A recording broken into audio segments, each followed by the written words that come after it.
So me and Jill are already in here. This is 2 days before the show actually starts. That's right, because today's Tuesday. We flew up today and got here. We actually went to leave Columbus on our first flight, and we was delayed about an hour and we missed our second flight, which they hooked us up real quick when we landed and got us on the very next flight coming up to Baltimore. So this is setup day. They're coming in, getting everything set up. So this is, before the show starts. So they'll be doing this all the rest of the day today and tomorrow.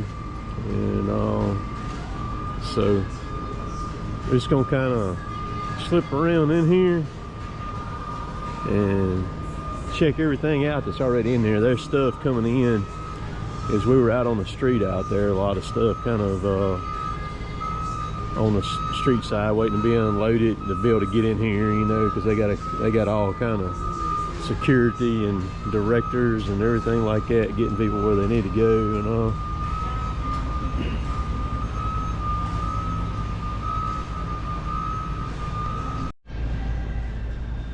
So there's Bandit's booth. They're working on setting it up.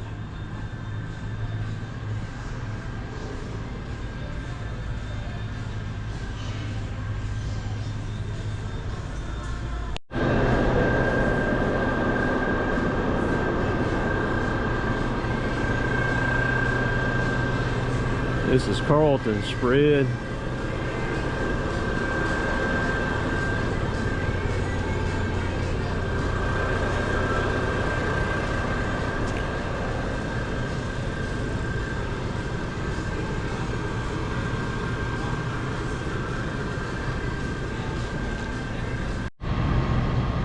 And there's a Hurricane. That's a monster stump grinder. Look at the teeth on this thing.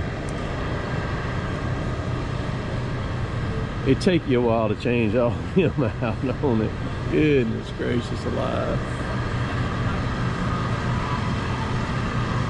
They've got a 7015 HD here, which is this one right over here.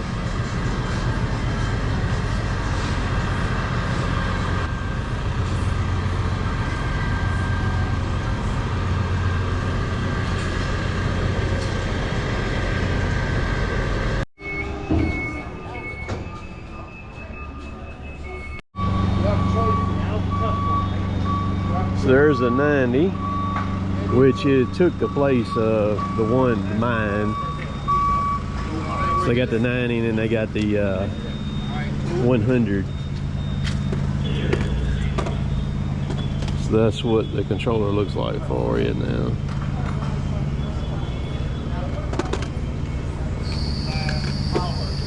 So Keegan will be here. We're going to talk to Keegan. They're not doing any kind of live demos at this show in here this time like they do at some of the other ones, but Keegan will be here. We're going to talk to him. We'll talk to him about the controller on the 90.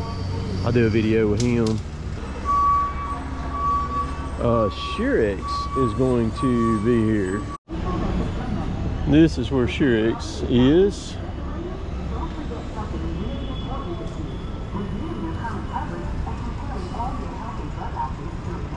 This is a VM40, a little bit bigger than the one that I'm running. They're right here by Powell Fingers where they're at. And in the Altec booth, which they have Effers, grapple saws. There's Cinnabogan. A lot of folks don't realize, they come into these things, they don't realize what it takes to set all this stuff up. So that's the reason why we're in here now, kind of showing everything. We're kind of get a sneak peek beforehand.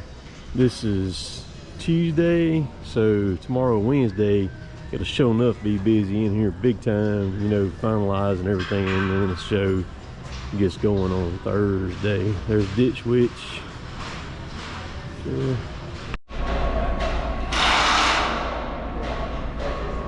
There's a lot goes into this. The Ditch Witch booth, y'all, is so cool. Look at how they got everything lit up on their tables. Love that, man. They've got an 800, a 900. They got a 1750, a 1050, and then the big boy, the 3000. And they also got the little articulating one, the R300 over there too. Yeah, man. And then there's Jill. That's cool. Yeah, it is. They put a lot. This booth costs a lot of money right here. But it looks cool. Yeah, it looks cool. It's an attention grabber, man. That's right. They even got the circle up there going around and around. Super cool factory.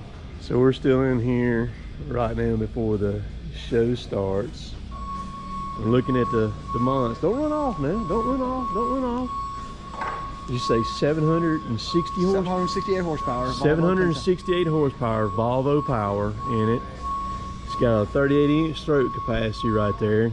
Thing will run 50 mile an hour down the road too. Comes in about $1.1 million. I was figuring between 2 to 3, but 1.1.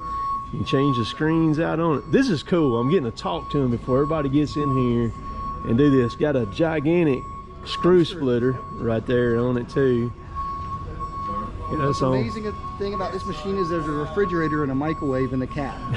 So you can drink your Pepsi and pop popcorn while you're chipping all day. Y'all have a training, well, if somebody buys one of these, y'all do training on it or whatever, to train an operator and stuff? We have on-site machine familiarization. We have people from Germany that come in and actually do physical training. All right. We're partnering with New Jersey Crane and Noble Oak to actually have a training class next year for this particular machine. So that's a major important. We do everything on-site. And what's so crazy about this thing, it's got feeds on the bottom, it's got feeds on the side, and dang feeds on the top. So once you get that piece up there, it ain't got no choice but to make it through there, man. Get 100%. Up in there. I mean, golly. And the most fascinating thing, if you ever run a chipper, if you go to the back side of this machine, the way you change knives. Yeah, let's walk around over here real quick. The way to change knives is when you chip. This thing is just huge, y'all. I mean, and I just walking around, he started talking to me, and I'm like, I'm fitting to take this opportunity and run with it right here and everything. Oh, look at the belt. Good Lord of living. So what kind of protection does it got if it takes a strike or something, metal strike and all in it? In terms of metal strike, there's actually a metal detection system that'll tell you in the cab. So it'll shut it down. It'll automatically shut everything down. But what you're seeing here, the dry belt, which is protected when the machine's running. That thing is massive. But this is just a platform to change knives. We can keep spare knives in this platform. Right. There's an electric torque wrench that actually plugs into the side of the machine over here.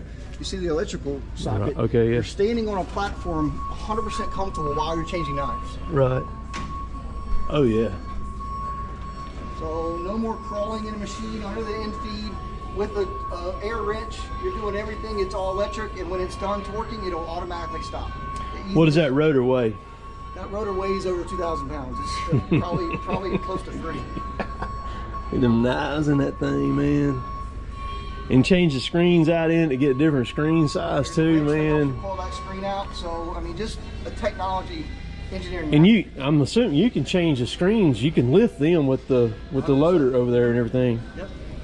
Dude, I appreciate you coming up, and because people see this stuff in my videos.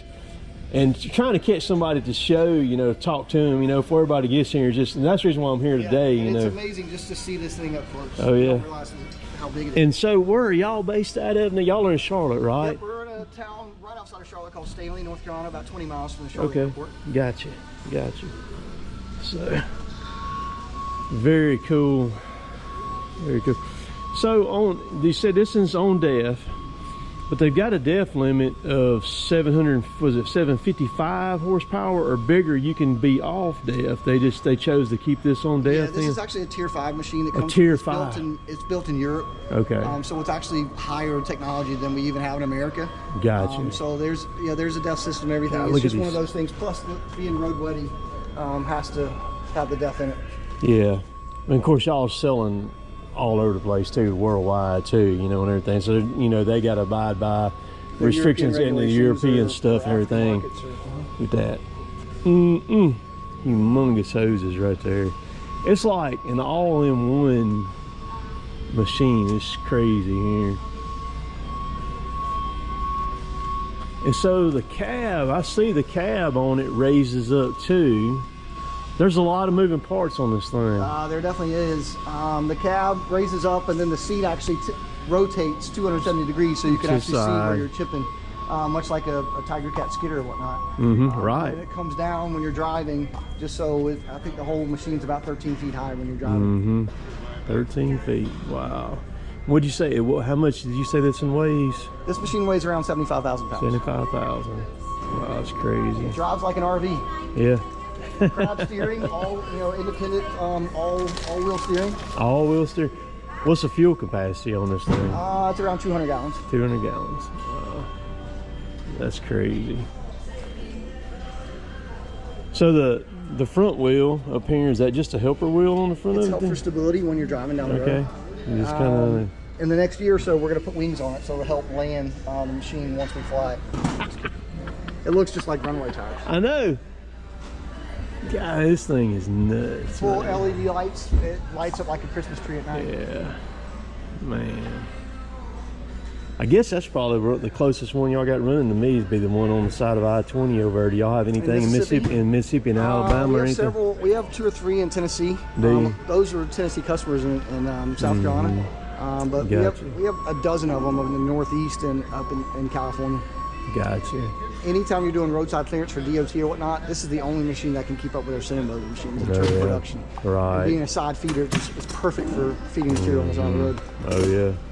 Cool. Very cool. Man, I appreciate your time. This is really cool to get to talk to you and ask you about this and everything, because I see them at the show every time I come here, and all, but there's usually always a lot of people around all over it, and stuff. It's a showstopper. Oh yeah, it is.